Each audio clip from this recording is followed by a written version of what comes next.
봉독하겠습니다. 마가복음 2장 13절 17절입니다. 오케이. 예수께서 다시 바닷가에 나가심에 큰 무리가 나왔거늘 예수께서 그들을 가르치시니라. 또 지나가시다가 알페오의 아들 레위가 세간에 앉아 있는 것을 보시고 그에게 이르시되 나를 따르라 하시니 일어나 따르니라. 그의 집에 앉아 잡수실 때에 많은 세리와 죄인들이 예수와 그의 제자들과 함께 앉았으니 이는 그러한 사람들이 많이 있어서 예수를 따름이러라. 바리새인들이 서기관들이 예수께서 죄인 및 세리들과 함께 잡수시는 것을 보고 그의 제자들에게 이르되 어찌하여 세리 및 죄인들과 함께 먹는가. 예수께서 들으시고 그들에게 이르시되 건강한 자에게는 의사가 쓸데없고 병든 자에게라야 쓸데있느니라. 나는 의인을 부르러 온 것이 아니요 죄인을 부르러 왔노라 하시니라.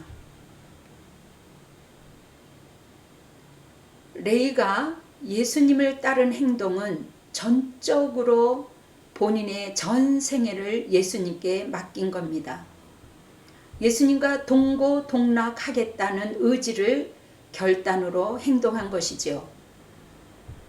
자기가 하는 일보다 예수님이 하시고자 하는 그 일이 더 위대하고 소중하고 귀하게 여겼던 것입니다. 예수님이 이 땅에 오신 목적은 정말 가장 중요한 일 중에 하나는 우리의 삶의 의미를 넣어주셨다는 것이지요. 우리가 마땅히 달려가야 할 그 목적지를 주님께서는 저희들에게 분명히 가르쳐 주셨습니다. 우리가 이 땅에 태어나면서 인간이 자기의 모든 것을 걸만한, 자기의 삶을 걸만한 것을 발견했다라는 것은 보화를 발견한 것입니다. 매우 중요한 것이죠. 여러분, 유태인들이 그 수용소에서, 그 험악한 수용소에서 일어났던 일입니다. 그들이 살아야 할 의무를 발견한 사람들은 해방의 날을 간절히 기다렸습니다. 그 해방의 날이 반드시 올 것이라고 생각했던 그 사람들은 그 험악한 곳에서도 면역력을 증대시켰다는 것입니다. 그러나 두려움에 사로잡힌 사람들, 비전과 꿈이 없는 사람들은 두려움의 바이러스에, 그 고통스러운 그 두려움에 질려서 여러 가지 질병으로 이제 그 모든 힘을 잃어버렸다고 합니다. 오늘 하나님이 주시는 말씀을 듣고 하나님의 여러분의 그 인생 가운데 직접 터치하여 주셔서 여러분들에게 그 놀라운 일들을 이제 경험하는 귀한 시간들이 되시기를 예수님의 이름으로 축원합니다.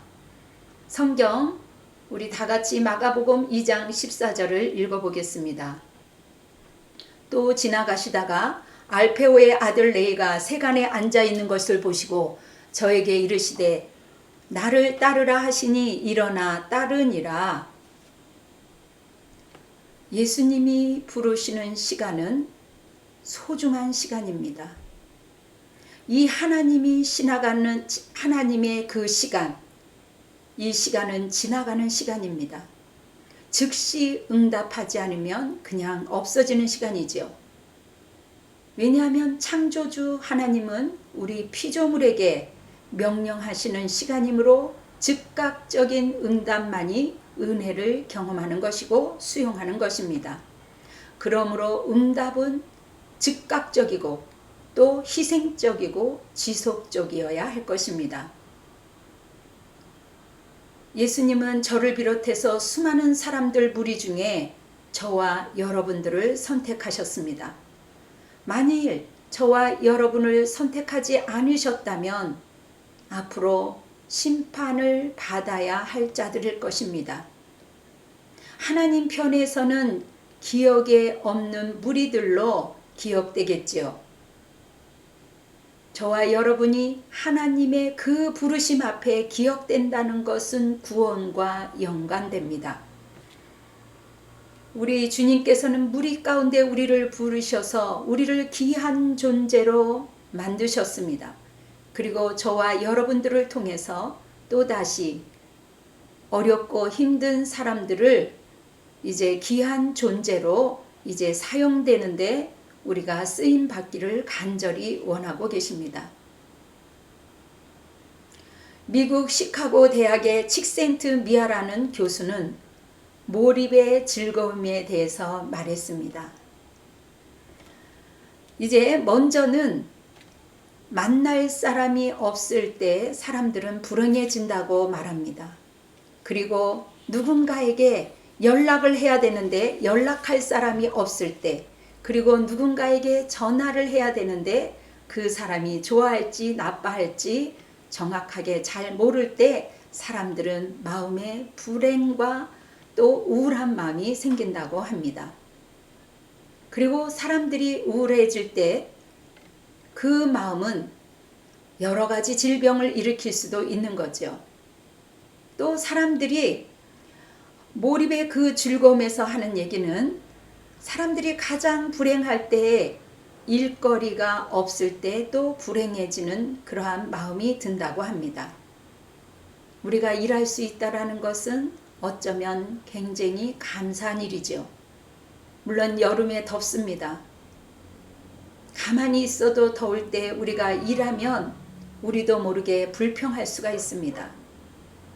그러나 하나님께서 저와 여러분에게 건강을 주셨기 때문에 큰 일이든 작은 일이든 영적인 일이든 그리고 여러분의 생업장에서 가정에서 일터에서 쓰임을 받는 것입니다.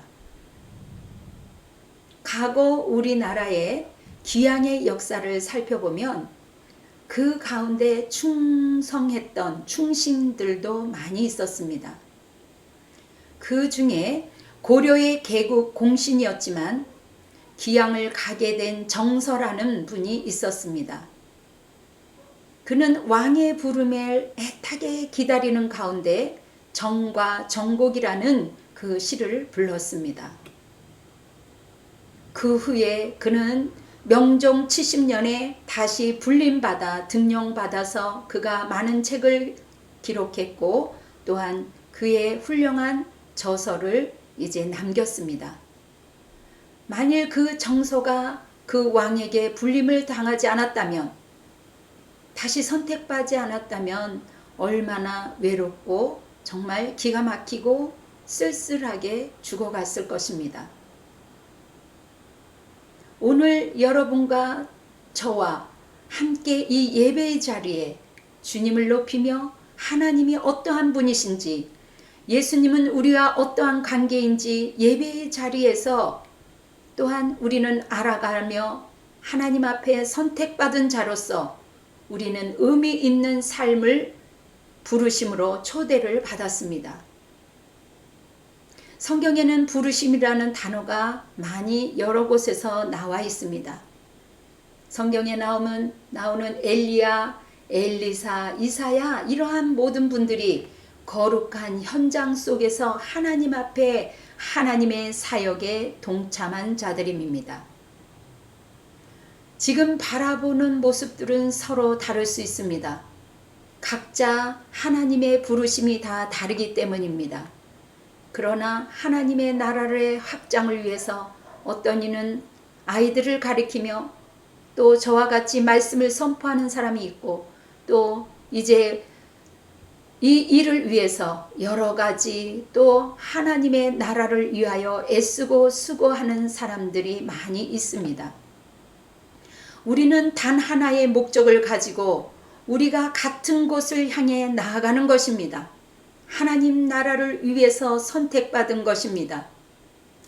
오늘 주님께서 오늘 우리의 현장 속에 찾아와서 주목하여 부르시며 우리에게 각자에게 큰 일이든 작은 일이든 협력하여 선을 이루도록 하나님께서는 직접 찾아오셨습니다.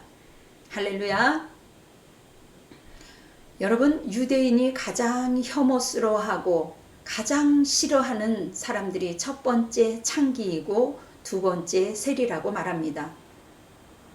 왜냐하면 그 세리는 힘겹게 일한 사람들, 정말 땀을 흘려서 애쓰고 수고했던 그러한 그 애씀을 힘에 벽없도록 세금을 걷어들이며 그렇게 사람들을 힘들게 했던 사람들입니다. 서로 망하게 되는 것이지요. 마태는 로마에 속해 있던 관리였습니다. 수입을 위해서는 부당한 세를 높일 수밖에 없었기 때문에 동족들의 미움을 살 정도로 그들에게 과한 세금을 걷어들였습니다.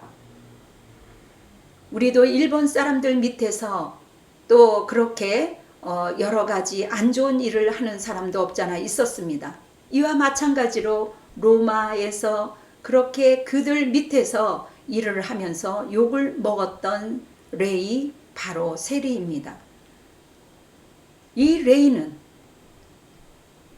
그 많은 사람들 앞에서 부를 누리고 유익한 것을 얻고 정말 많은 것들을 누렸지만 그 자리는 명예스럽지 못했고 불행했고 외롭고 힘들었습니다. 유대인 속담에 이러한 이야기가 있습니다.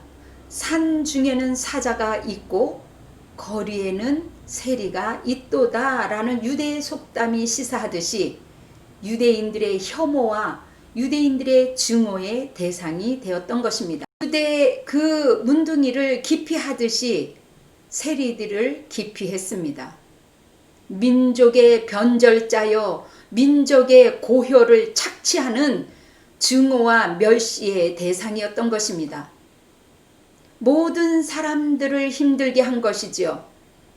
주님은 이러한 세리를 당신의 제자로 불렀다라는 것은 매우 혁신적인 일일 것입니다. 예수에 관한 기록을 저술한 사람 중에 한 사람으로 마태복음을 기록한 불멸의 사람이 된 것입니다. 인간적으로는 어떤 행사도 할 수 없는 이 미움을 받았던 이 마태에게 주님은 찾아오셨던 것입니다. 이것이 바로 은혜입니다. 이 은혜는 저를 비롯해서 여러분들도 필요한 것이지요. 모든 인간은 그리스도에게 부림받았기 때문에 하나님께서는 기회를 주시는 것입니다. 많은 사람들이 돈을 많이 버는 것을 좋아합니다. 그러나 돈 많이 버는 자리가 오히려 치명적인 영혼의 상처가 될 수 있는 자리일 수도 있습니다. 어쩌면 세리 마태는 벗어나고 싶어도 벗어날 수 없도록 자신을 묶어 있는 그 마비의 그 자리에 어쩔 수 없이 있을 수도 있었습니다. 여러분, 죄 짓는 사람은 하나님을 모르는 사람을 죄인이라고 하죠. 하나님을 모르는 사람, 하나님을 믿지 않는 사람을 어떻게 성경에서는 악인이라고 말하기도 합니다. 이처럼 죄 짓는 사람은 나중에 후에 내가 시간 있을 때 예수 믿지 뭐 이렇게 말하지만 결국에는 그 자리에서 나올 수가 없습니다. 왜냐고요? 하나님은 즉시 우리에게 순종하기를 원하시기 때문입니다. 왜냐하면 그 자리가 오히려 자기가 있는 그 자리가 안주한 그 자리가 편안하고 마력적이고 흡입력이 있어서 지금 당장 나를 보호해 주는 것 같고 나를 지켜주는 것 같기 때문에 그 자리가 아님에도 불구하고 나올 수가 없고 빠져나올 수가 없는 것입니다. 그런데 스스로 벗어날 수 없는 그 자리에 있는 그 마태를 예수님은 찾아오셨습니다.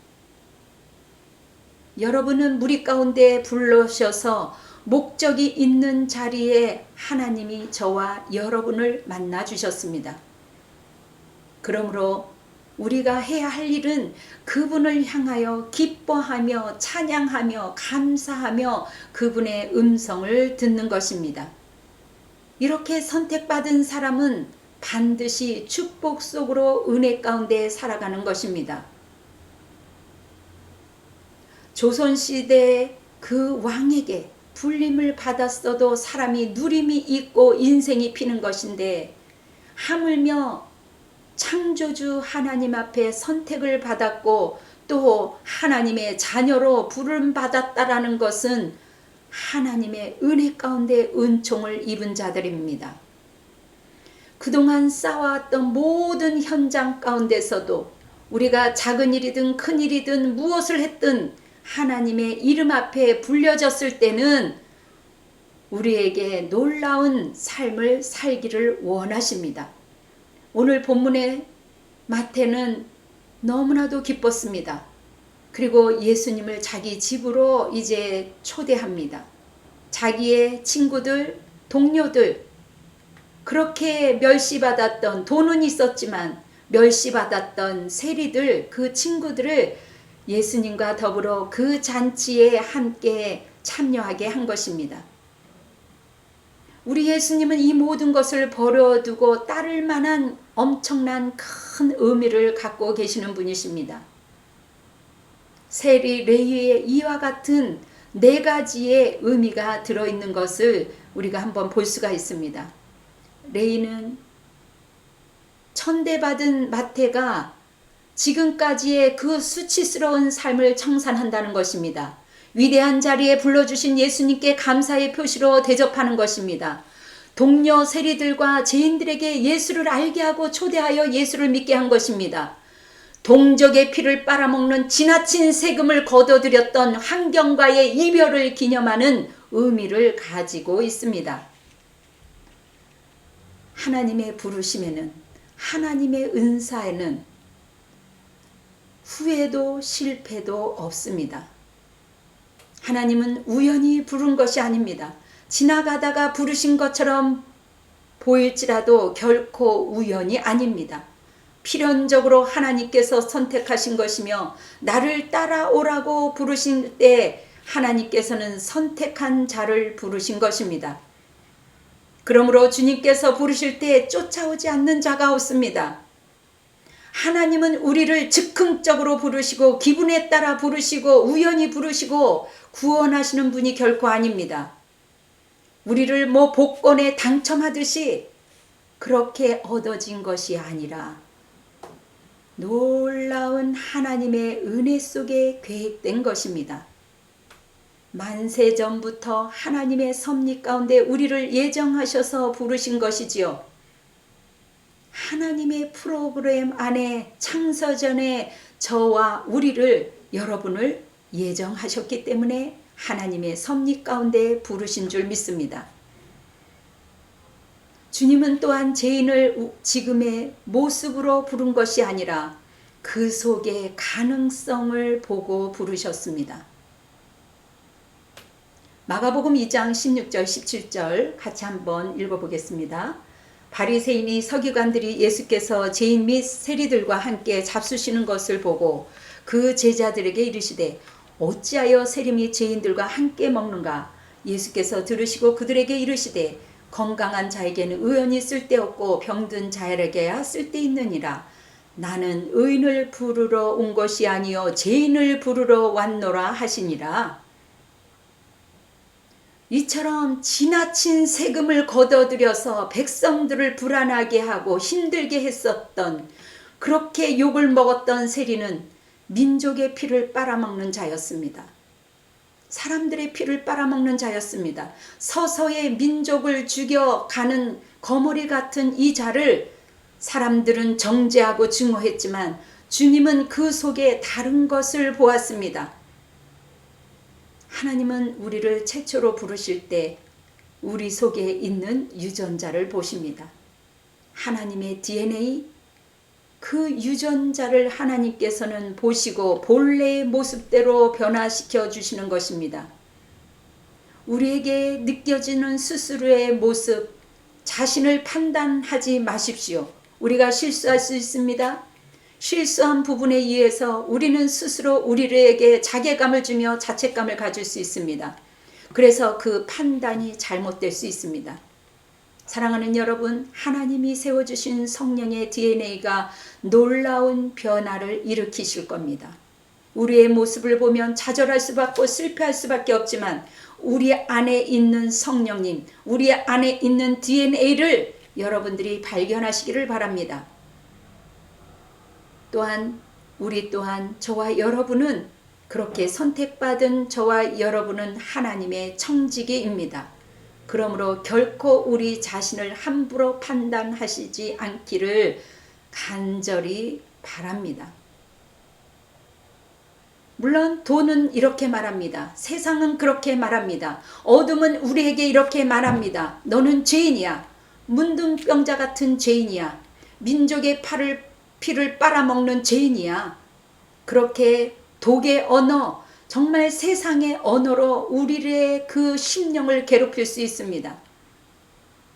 그러나 하나님은 전혀 다른 언어로 우리를 부르셨습니다. 40세 나이를 먹은 그 막내 아들을 어머니가 그 아들이 그 고생하고 수고하는 그 아들을 볼 때 그 마음속에 아가야, 내 사랑하는 아가야, 아들아, 고생하는 아들을 볼 때 그렇게 마음으로 부를 수도 있고 또 그렇게 국률한 마음으로 아들을 대하듯이 주님은 우리의 현재의 모습을 보는 것이 아니라 사랑하는 아들로 사랑하는 자녀로 본다는 것입니다. 하나님은 사랑이시기 때문입니다. 우리는 때때로 무기력하면서 죄책감에서 우리의 자신을 보고 실망합니다. 하나님은 그런 모습을 보고 즐거워하지 않습니다. 여러분 자신을 스스로의 그 시각으로 보지 마십시오. 여러분 성경에 베드로처럼 3번씩이나 예수님을 부인한 자도 있습니다. 그분을 만나면 하나님의 사도가 되는 것입니다. 예수 그리스도를 만나려고 여러분이 기도하고 말씀 가운데 주님을 찾기 위해서 여러분들이 간절한 마음으로 기도해 보십시오. 여러분들의 인생은 달라질 것입니다. 오늘 본문에 나를 따르라는 말은 미완료형입니다. 한 번만 나를 따르라는 것이 아니라 우리의 삶이 다할 때까지 계속해서 계속 점진적으로 하늘나라에 입성할 때까지 하나님을 따르라는 것이지요. 여러분 세리와 창녀와 같은 죄악성이 그 죄책감이 우리를 무너뜨릴 수 있습니다. 여러분 우리를 쓰러뜨리려고 그렇게 할지라도 우리 주님은 계속 우리를 만져주시며 사랑하는 자녀로 어루만져주시며 치유하시겠다라는 의지가 있으신 예수님이십니다. 이분을 만나셔야 합니다. 우리 예수님은 여러분을 세워나가실 것입니다. 고린도 전서에서 스스로 나는 폭행자요 악행자요 사람을 죽였던 그 하나님을 믿었던 사람들을 많이 죽였습니다. 그러한 바울이 예수님을 만났을 때 그 예수님을 만난 이후에 열정이 있는 사도가 되었습니다. 형편없고 약하고 깨지기 쉬운 연약한 인간 저와 여러분들이 예수님을 만나면 질그릇같이 연약한 그릇이 하나님의 보배로운 그릇, 정결한 그릇, 하나님의 그 빛나는 그릇으로 우리를 안아주실 것입니다. 사도 바울이 그렇게 고백했습니다. 나는 질그릇 같았으나 하나님이 보배로운 그릇으로 나를 만들어 주었다고 고백한 것처럼 오늘 이 말씀을 듣고 여러분들이 정말 하나님의 그 살아계심을 체험하시기를 바랍니다. 주님은 여러분을 세워나가실 것입니다. 사람이 창녀에게 여러분 이게 돌입니다. 돌을 던졌어요. 돌을 던지려고 했습니다. 많은 사람들은 남의 탓을 합니다. 가만히 보십시오. 남의 탓을 하는 사람은 본인에게 문제가 많이 있습니다. 사람들은 창녀에게 돌을 던지려고 했지만 돌로 심판을 하려고 했지만 하나님은 창녀 마리아를 성녀로 거룩한 자로 보며 용서하셨고 어루만져 주셨습니다. 이 여인은 모두가 주님을 떠나갈 때 예수 그리스도를 그 십자가상에서 떠나갈 때 마지막까지 십자가를 지킨 여인이었습니다. 여러분, 공간복음은 마태, 마가, 누가복음입니다. 여기에서 유사한 것을 발견할 수 있는데요. 이 사람들은 그 마태를 세리라고 하기에 굉장히 조심스러워하고 꺼려하는 것을 볼 수 있습니다. 그런데 마태는 본인 자신에게 나는 너희들이 무시했던 형편없는 세리였노라고, 그렇게 나는 세리 마태라는 그 이름을 받았다는 그 이름을 기록하고 있습니다. 이제는 그 마태라는 그 이름의 뜻은 하나님의 선물입니다. 나는 정말 예전에 죄인 중에 괴수였고 다른 사람들에게 정말 힘들게 했지만 이제는 하나님의 선물로 옛것은 다 씻어버리고 이제는 하나님의 사람으로 거룩한 자로 나를 용서해 주신 그 맛을 본 사람이라고 자진해서 그렇게 글을 쓴 것을 볼 수 있습니다. 본인 스스로 세리 마태라, 얼마나 자신감이 있는 말입니까? 내 안에 있는 모든 탐욕 그리고 하나님의 사람으로 나는 서간다라는 뜻입니다. 할렐루야. 우리는 처음에 완전할 수가 없습니다. 조금씩 우리가 예배를 통하여, 말씀을 통하여, 기도를 통하여 성화되어 가는 것입니다. 예수님께서 제 세리를 부르실 때 제자들이 어떠한 느낌이 들었을까요? 처음에 부른 제자들은 전부 다 어부였습니다. 그들은 도덕적이고 정말 순수하게 고기 잡았던 어부였습니다. 그런데 어느 날 예수님께서 세리 마태를 데리고 온 것입니다. 그런데 도덕적으로 이상이 없었던 이 제자들이 너무 의아해하지 않았을까요? 아니, 자기들을 그렇게 불렀던 것은 까마득하게 잊어버린 채 아니 어쩌자고 저 욕먹은 세리를 데리고 왔을까?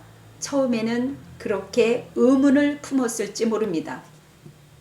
어떻게 주님은 문둥병자와 같은 세리를 우리 곁에 두어서 우리하고 같이 있게 하지 마음이 찹찹하고 싫었을 것입니다.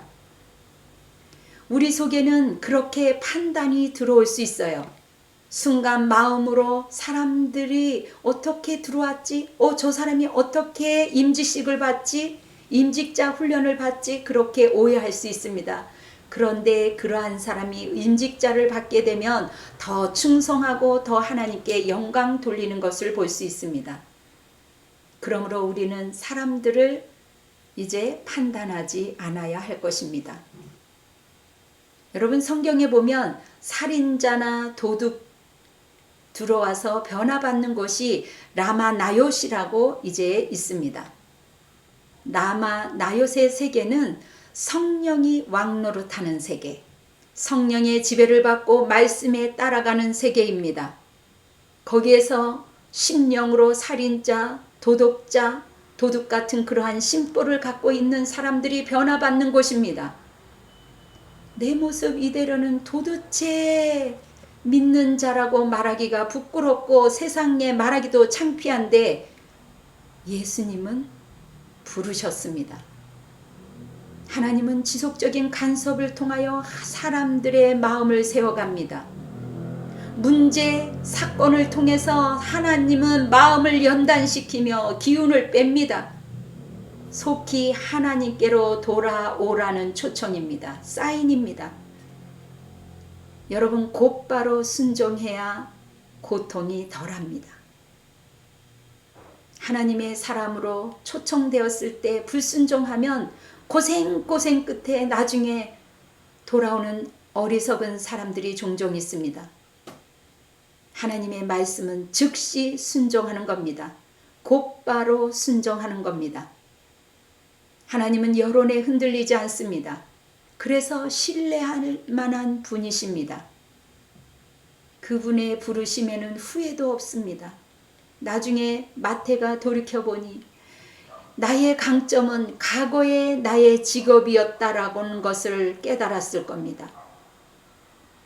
여러분, 모두에게 손가락질을 받았던 마태는 당시 로마의 세리가 될 정도면 행정고시를 패스한 사람입니다. 그 정도의 실력을 갖고 있는, 그러한 치밀함을 갖고 있는 마태이기에 여러분 마태복음을 기록한 것입니다. 절묘하게 여러분 말씀이 조합되어 있습니다. 그러므로 모든 성경적 지식이 가장 풍성하게 드러난 것이 마태복음입니다. 머리 좋은 사람이 이제 남들도 잘 속일 수도 있죠.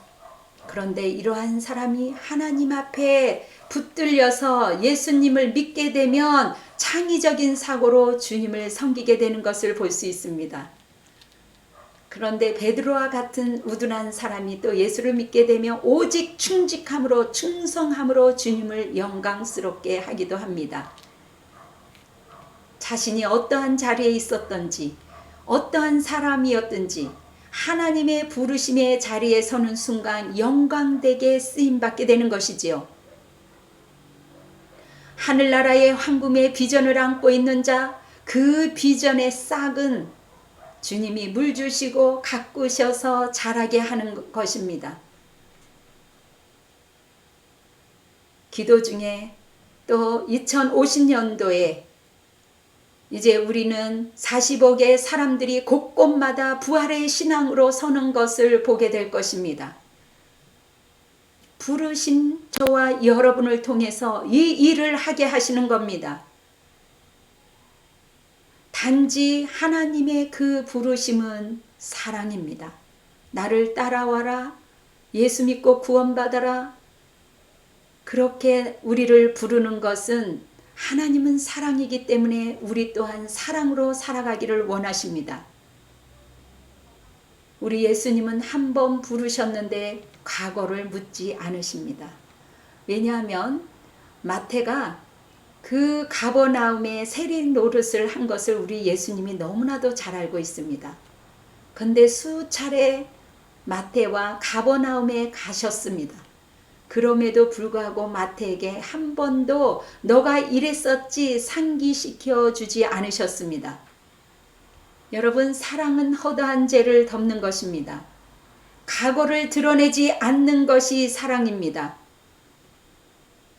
우리의 사랑의 공동체, 그것은 하나님의 용서가 있는 거룩한 장소입니다. 그렇기 때문에 정말 완전하지 않는 우리의 연약한 모습을 보면서 약점이 있음에도 불구하고 우리는 과거를 우리는 들춰내지 않아야 됩니다. 지금의 강점만을 보시기를 바랍니다. 본인도 옛날에 그 과거에서 시달리는 것이 아니라 여러분들이 지금 그 강점을 보시고 다시 툭툭 털고 일어나시기를 바랍니다. 여러분, 플라톤을 아시죠?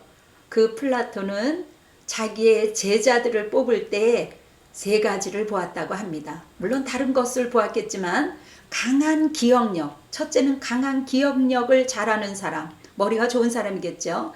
그 다음에 높은 지조가 있는 사람, 그리고 뜨거운 그 향학열, 열정이 있는 사람을 뽑았다고 합니다. 그런데 그와 반대로 우리 예수님께서는 제자의 기준을 사람들의 마음에 만족시키려 한 것은 아닙니다. 예수님은 뛰어난 자를 부르시지 않으셨습니다. 의인을 부르지 않으셨습니다. 예수님은 하늘의 은사로 성령으로 그 사람에게 넣어주셔서 그 가능성을 보고 심고 거두시는 분이십니다. 거기에는 사랑이 있고 긍휼이 있습니다. 연약한 부분들을 보완해 주십니다. 물꼬를 열어주십니다. 또한 만남의 축복도 허락하십니다. 돕는 자를 붙여주시기도 합니다. 여러분, 무리로 살던 자들을 부르시는 이유는 나를 따르라는 단 하나의 이유였습니다.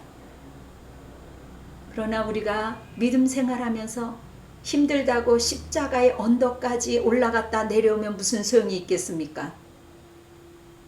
끝까지 우리가 십자가 이후에 부활을 보는 그 자리까지 따라가는 것이지요. 그래야 30배, 60배, 100배의 결실을 얻는 것입니다.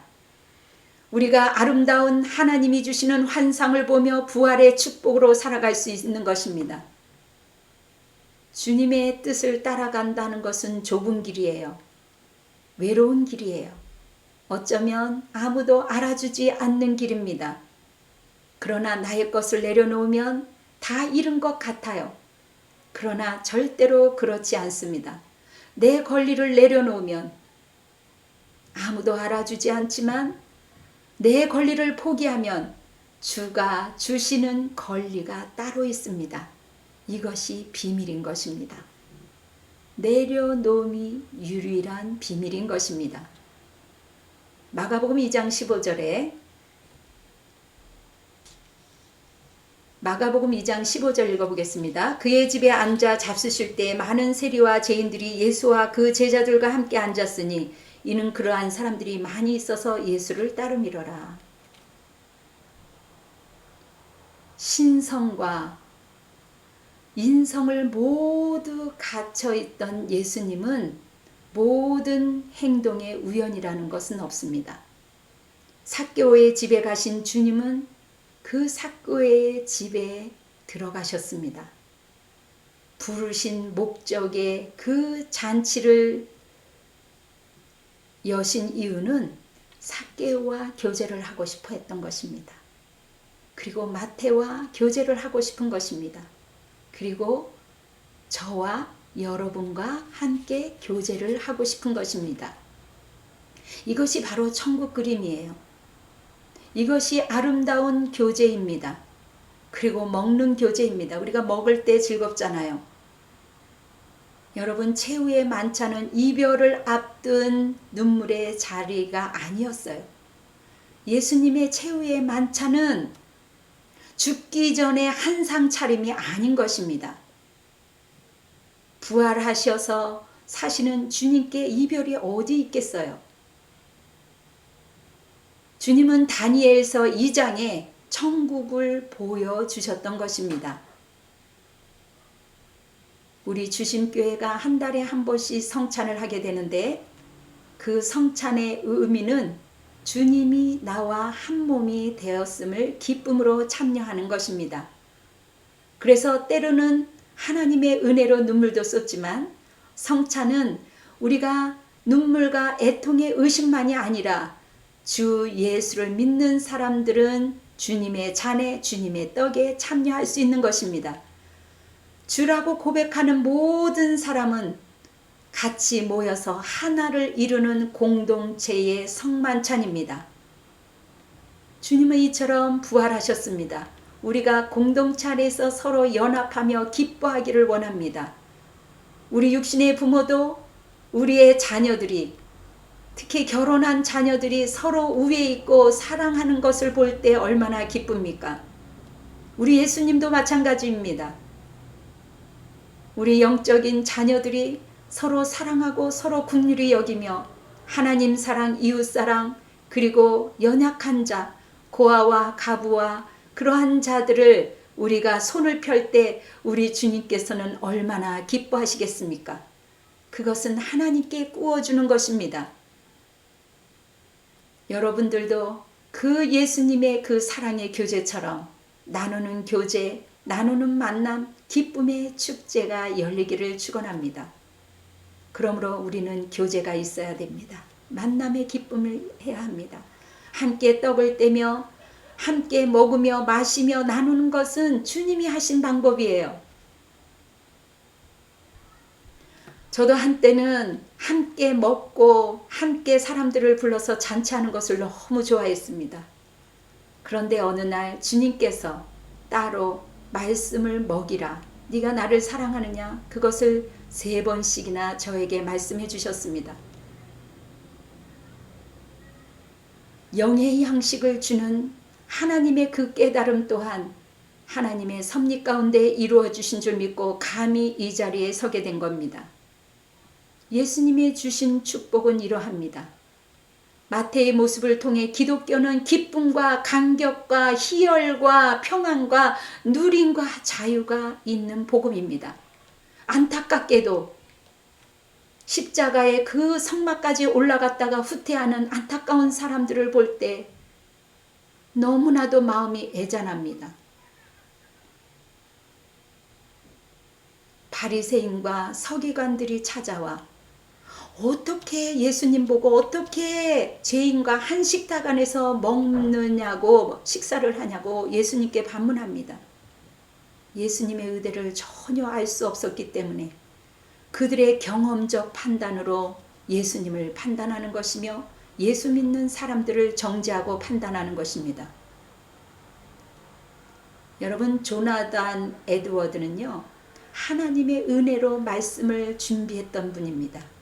그러나 찰스 펜이라는 분은 예배의 모든 순서를 기획하고 각본을 짜서 진행했던 사람입니다.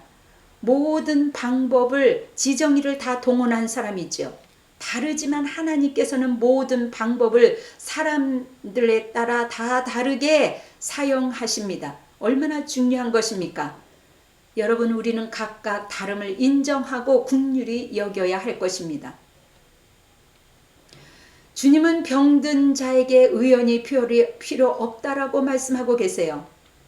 우리가 병든 자를 만나면 우리는 연약해서 오염됩니다.